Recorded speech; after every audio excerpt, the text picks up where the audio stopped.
गया है mutual fund corner का और म्यूचुअल फंड से जुड़े आपके सवालों पर सलाह देने के लिए हमारे साथ है www.investonline.in के अभिनव अंगरीश। अभिनव, गुड मॉर्निंग। पहला सवाल लेते हैं, विनोद तिवारी का सवाल है सूरत से। हाय विनोद, बताइए क्या सवाल है आपका। हाय, मेरा क्वेश्चन ये है कि मेरी एज अभी 24 ईयर्स है और मेरा गोल है कि मुझे 12 ईयर्स में 2 करोड़ रुपीस चाहिए for building a home and 1 crore rupees after 20 years चाहिए और 3 crore rupees after 30 years after the age of retirement मुझे चाहिए रहेगा। और राइट नाउ मैं इसमें SIP IDFC प्रीमियर इक्विटी में 4000 का कर रहा हूँ और ICICI वैल्यू फंड में 2000 का कर रहा हूँ और ICICI फोकस ब्लू चिप में 4000 का है। बिरला सन लाइफ फ्रंट लाइन इक्विटी में 3000 है और क्वांटम लॉन्ग टर्म में 4000 है। तो मैं ये जानना चाहता हूँ कि मुझे और कितना इंक्रीज करना है कि मैं अपने गोल अचीव कर पाऊँ। ऑलराइट, तो ये काफी क्लियर सवाल है इनका विनोद का कि इनके गोल्स भी काफी क्लियर हैं, रिटायरमेंट प्लानिंग भी कर रहे हैं और अपनी जो जरूरतें हैं उसके हिसाब से भी प्लानिंग कर रहे हैं। आपको कॉर्पस बताया इन्होंने कितना इन्वेस्ट कर रहे हैं ये हर महीने, लेकिन क्या इनको और बढ़ाने की जरूरत है और कितना और बढ़ाने की जरूरत है और किस तरह के फंड्स इनको देखने चाहिए? श्योर मुग्धा, जैसा आपने कहा बहुत अच्छी बात है। बहुत अर्ली एज में इन्होंने अपने सारे गोल्स सेट किए हुए हैं। उस बेसिस पे इनके पास टाइम है तो ये अपनी फाइनेंस अच्छी तरह मैनेज कर सकते हैं बिकॉज 30 ईयर्स आगे की बात हो रही है। अनफॉर्चुनेटली जो अमाउंट ये इन्वेस्ट फिलहाल कर रहे हैं उसमें इनके तीनों टारगेट्स अचीव नहीं हो सकते। अगर मैं अग्रेसिवली भी सोचूं कि 15% पर एनम का भी रिटर्न आए तो इनको कम से कम 50,000 के आसपास हर महीने इन्वेस्ट करना पड़ेगा to meet all his targets. अब अगर मैं पहला टारगेट अभी फिलहाल के लिए अगर मैं इसको साइड पर रखूँ और बाकी दो टारगेट्स देखूँ तो इनका जो करंट इन्वेस्टमेंट है वो दोनों टारगेट्स मीट कर सकता है। प्रॉब्लम है कि अगर ये 12th ईयर पे ये 2 करोड़ रुपए विड्रॉ कर लेंगे तो जो कंपाउंडिंग इफेक्ट है जो 20th ईयर में आपको विड्रॉ करना है और 30th ईयर में करना है वो आपको नहीं मिलेगा। तो इनको आगे बढ़ते हुए इनका एक एवरेज अमाउंट 50,000 के आसपास करना चाहिए। स्कीम्स इनकी अच्छी हैं, अच्छा पोर्टफोलियो है, थोड़ा लार्ज कैप की तरफ ज़्यादा फोकस है। तो अगर वो प्रू डिस्कवरी में ICICI प्रू डिस्कवरी में अगर वैल्यू बढ़ा सकते हैं तो मिड कैप की तरफ 50% पोर्टफोलियो रखें, बाकी लार्ज कैप पे रखें तो उनके टारगेट्स अचीव हो जाएंगे। अनलेस ये 50,000 इन्वेस्ट नहीं करें तो अलग बात है।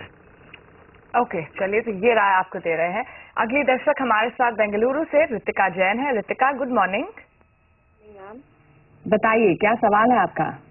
एक्चुअली मैम मैं first time mutual fund investment के लिए प्लान कर रही हूँ। मैंने अब तक कभी कोई इन्वेस्टमेंट किया नहीं है। Okay. तो मैं ये सोच रही हूँ कि अगर मैं 10,000 रुपीज मंथली इन्वेस्ट करूँ तो किस में इन्वेस्ट करूँ ताकि 3 इयर्स के बाद मुझे मैक्सिमम रिटर्न आ सके।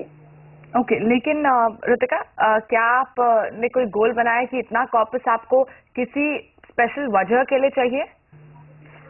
जी मैम, एक्चुअली मैं 3 इयर्स के बाद कुछ प्लान कर रही हूँ अपना खुद का एक स्मॉल बिजनेस ओपन करने के लिए। तो उसके लिए मुझे इतना है कि एटलीस्ट 5 लाख रिटर्निंग हो आफ्टर 3 इयर्स। और आप पूरे 3 सालों के लिए सिर्फ 10,000 ही लगा सकती है पर मंथ, क्या या फिर आप इस मनी को इंक्रीज भी कर सकती हैं?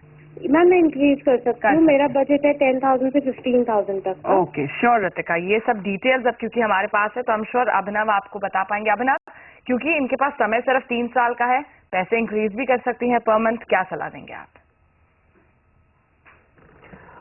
देखिए इसलिए एक तो first time mutual fund investor हैं। अगर आप देखें मेरे सब शोज में मैं यही रिकमेंड करता हूँ SIPs के लिए 3 साल एक काफ़ी पीरियड नहीं है to justify the return because आपका एवरेज इन्वेस्टमेंट पीरियड सिर्फ 1.5 साल के आसपास का होता है which is not ideal for equities. मैं ये नहीं कह रहा हूँ कि इनको लॉस हो सकता है या नहीं होगा या ज़्यादा गेन होगा, पर it's a risky situation, risk reward situation. कम से कम 5 से 7 साल का टारगेट होना चाहिए।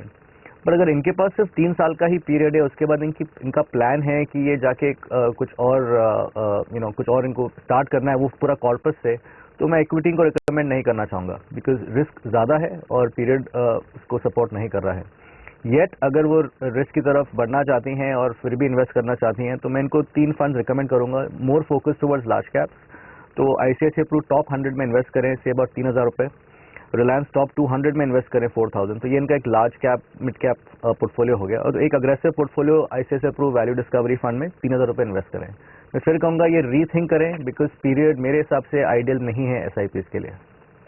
ओके, तो 3 साल का समय काफी नहीं होगा रितिका, लेकिन फिर भी ये फंड्स आपको बताए गए हैं ऑफ कोर्स जिनमें आप पैसे लगा सकते हैं। और 3 साल के लिहाज से अगर आप एक बार रीथिंक करना चाहें कि आप क्या SIP करना चाहते हैं या फिर आप कोई और विकल्प ढूंढेंगे, तो आप वो भी जरूर करें। लेंगे छोटा सा ब्रेक, बने रहिए। ब्रेक के बाद कुछ और म्यूचुअल फंड से जुड़े सवालों के जवाब लेंगे अभिनव से।